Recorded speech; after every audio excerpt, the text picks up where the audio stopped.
दोस्तों आईपीएल के 14वें मैच में मुंबई इंडियंस के खिलाफ मैदान पर आयल रियान पराग के तूफान। दोस्तों रियान पराग मुंबई इंडियंस के गेंदबाजन की बगिया उधेड़ देलस और मात्र इतना गेंदा में ठोक देलस 54 रन। दोस्तों आप भी देखल चाहतानी रियान पराग के धाकड़ बल्लेबाजी के पूरा वीडियो, तो ये वीडियो के एक लाइक करके चैनल के सब्सक्राइब जरूर करी।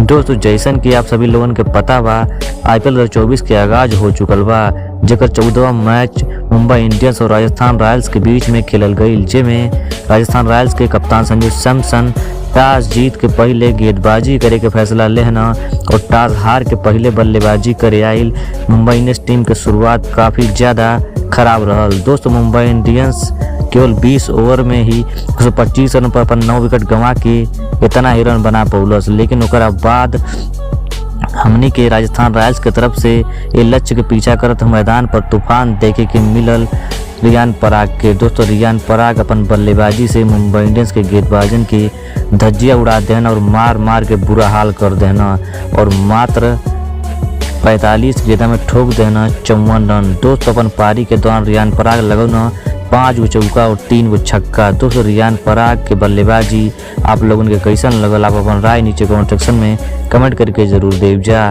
धन्यवाद।